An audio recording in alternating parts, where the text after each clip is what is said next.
नमस्कार दोस्तों, आपका स्वागत है हमारे इस खास वीडियो में, जहां हम आपको लेकर चलेंगे एक ऐसी महान आत्मा की यात्रा पर जिन्होंने न केवल भारतीय समाज बल्कि संपूर्ण विश्व के आध्यात्मिक दृष्टिकोण को बदल दिया।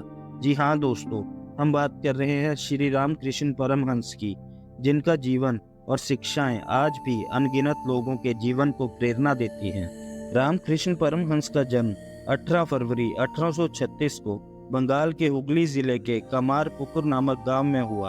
उनका असली नाम गदाधर चट्टोपाध्याय था।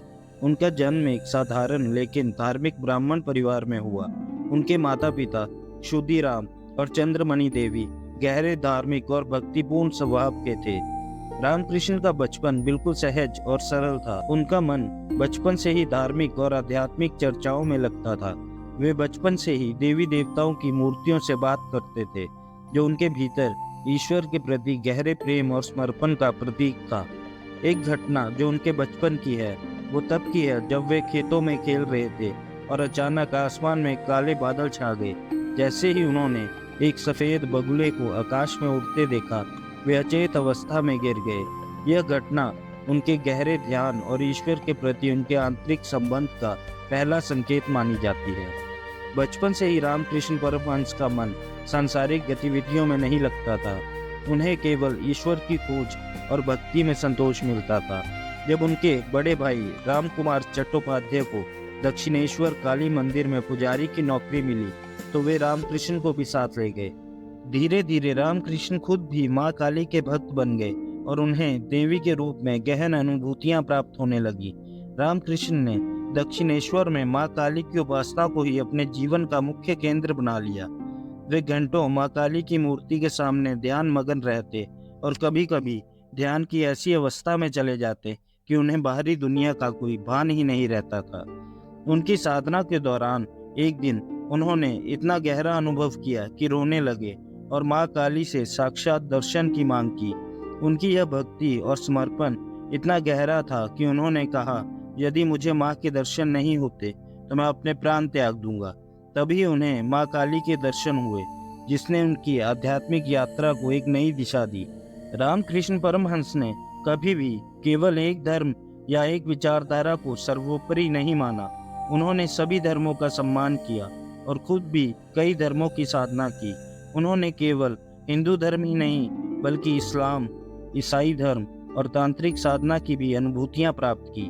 उनका कहना था कि जिस प्रकार एक नदी के कई रास्ते होते हैं लेकिन वह अंत में सागर में ही मिलती है, वैसे ही सभी धर्मों का लक्ष्य एक ही है, ईश्वर की प्राप्ति।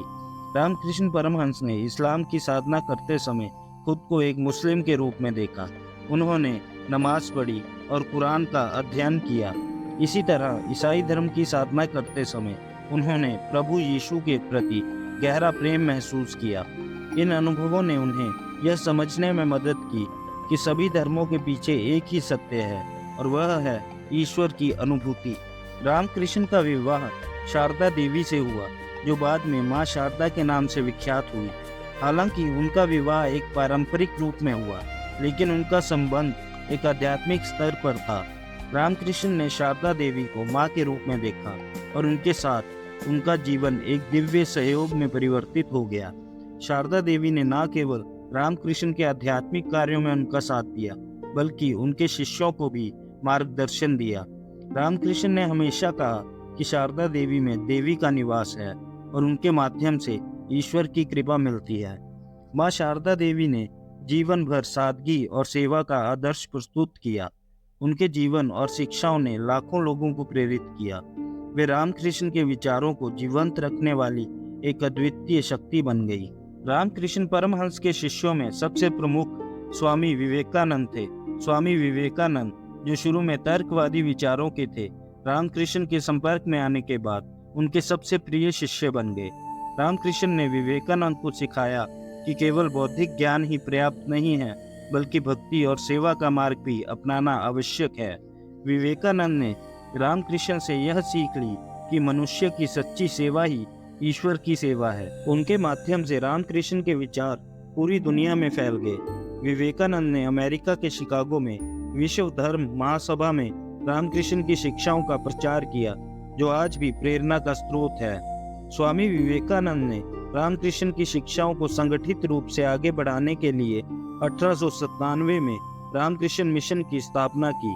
यह मिशन न केवल आध्यात्मिक जागरूकता फैलाने के लिए था, बल्कि समाज सेवा, शिक्षा और जरूरतमंदों की मदद के लिए भी समर्पित था। रामकृष्ण मिशन का उद्देश्य है जीव सेवा ही शिव सेवा है, यानी जीवों की सेवा ही ईश्वर की सेवा है। आज यह मिशन दुनिया भर में अपनी सेवाएं प्रदान कर रहा है और रामकृष्ण के सिद्धांतों को लोगों के जीवन में उतार रहा है। रामकृष्ण परमहंस को 1885 में गले का कैंसर हुआ, लेकिन इसके बावजूद उन्होंने अपने शिष्यों का मार्गदर्शन नहीं छोड़ा। उन्होंने जीवन के अंतिम क्षणों तक अपने शिष्यों के साथ आध्यात्मिक वार्तालाप किया।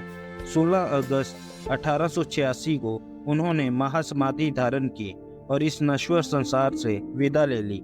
उनकी महासमाधि के बाद उनके शिष्य और अनुयायी उनके विचारों और शिक्षाओं को आगे बढ़ाते रहे।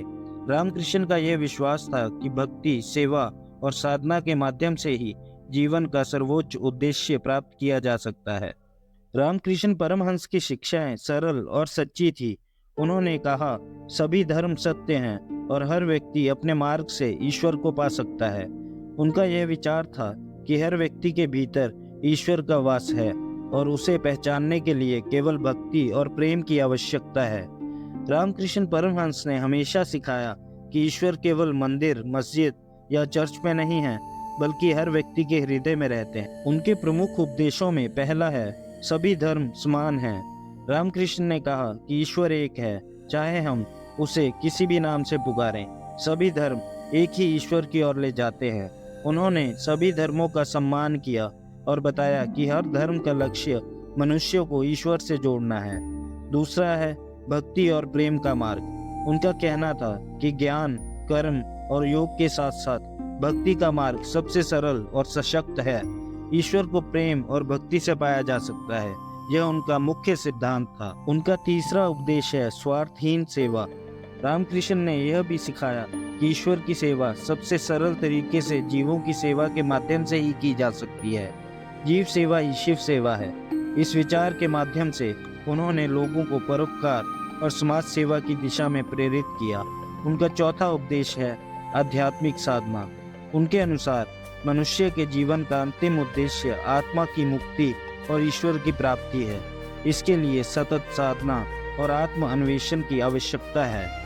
रामकृष्ण परमहंस का जीवन एक ऐसा प्रेरणा स्रोत है जो यह सिखाता है कि कैसे एक साधारण मनुष्य भी भक्ति, साधना और सेवा के माध्यम से ईश्वर को प्राप्त कर सकता है।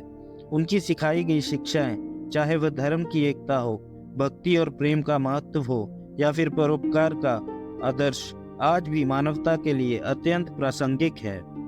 आज रामकृष्ण परमहंस का नाम और उनकी शिक्षाएं रामकृष्ण मिशन और उनके शिष्यों के माध्यम से पूरी दुनिया में फैली हुई है। वे हमें सिखाते हैं कि जीवन में साधारणता और आध्यात्मिकता का अद्वितीय समन्वय ही असली सुख और शांति का मार्ग है।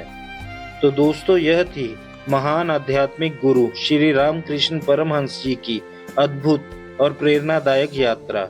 उम्मीद है कि इस वीडियो से आपको उनके जीवन और शिक्षाओं के बारे में गहन जानकारी मिली होगी।